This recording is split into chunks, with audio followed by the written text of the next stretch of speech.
Yes, I remember Ride the Lightning tour. We have been seeing each other around since then. God, so fucking old, aren't we?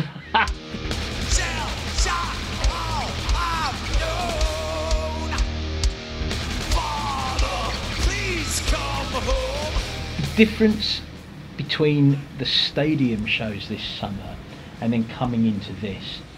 Outdoors in the stadiums, glorious times. No whinging, no nothing. System sounded great that this last summer we'd just done. The best thing is a flat field, like the big festivals, flat field, no reflections. That's Metallica at its best. So the higher a wall around you, the more of a challenge it is. Yeah, because the reflections. What's on your headphones? What do you listen to Nothing. Get away from it? I don't listen to music. I'm kidding. I'll listen to absolutely anything, believe it or not. I mean, I don't mind some like Skrillex and stuff like that. I have to be honest, I listen to frequencies. I don't put headphones on and go beep, beep. It's not that kind of thing. But if I listen to something to the weird like... and wonderful world of Big Mick. If I listen to Infected Mushroom or something like that, fantastic tones. I mean, the frequencies contained within that music is spectacular. Spectacular. So I'm more into production, I guess, and more into the way the overall thing sounds. Yeah. The musical content of it is what the artist wanted to do. If it sounds really good and it's a good part, then I'll like it. It doesn't matter what band it is.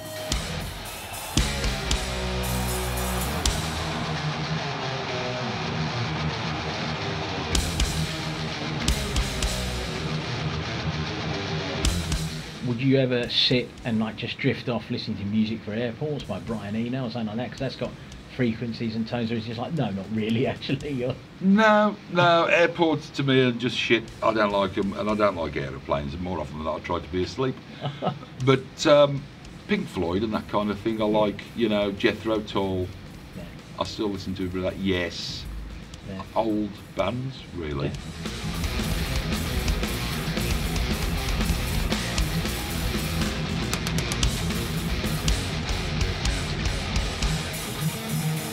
PA's like it's slightly humid and warmer than colder.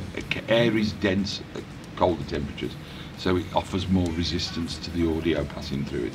Wow. So, you know, PA's will be quieter when it's really cold. When we used to do the old places with the ice under the Homer soak, and some days if it was really, really cold, you'd see a haze coming up off the ice. And if you were putting sound from the PA to front of house through that, it sounded like a tremolo as it went through, sped up through the less dense air, then slowed down through the more dense air.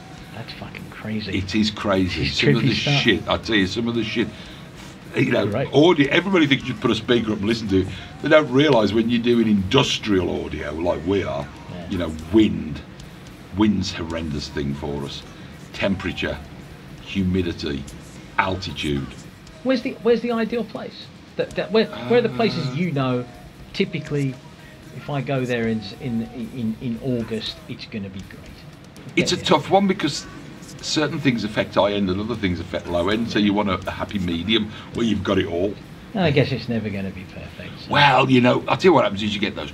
You know when you got those perfect, still, comfortable nights. Like Quebec, we had one a few years back. It was the most perfect weather ever. It was still. You just did a t-shirt. It felt you weren't sweating, you weren't cold, nothing. It was a neutral environment.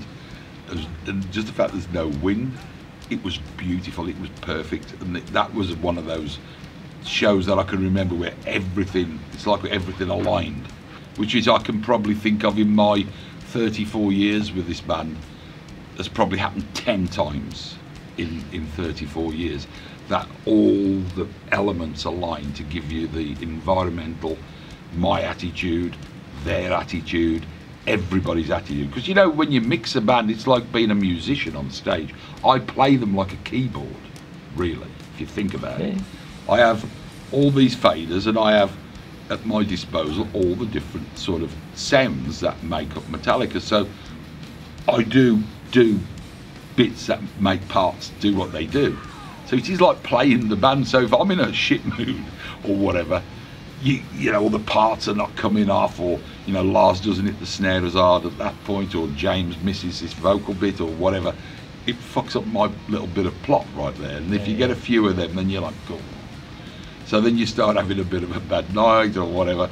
Or if the security's tried to throw you out on the way to the desk, you turn up there, you're in a bad mood.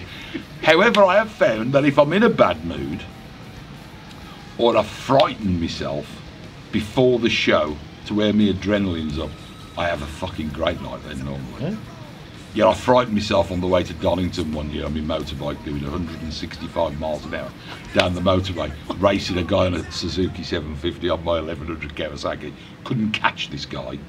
I mean, I was like, wow. But when I got off the bike, I was vibrating.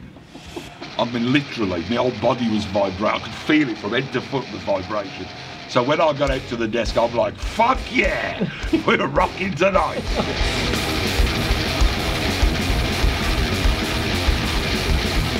And it was a very special night that night at Donington. That's fantastic. It was a really good night. So, yeah, sometimes when you get the adrenaline up, it's good. You need a bit of a shock sometimes. I think they need one sometimes. Yeah, that's pretty good.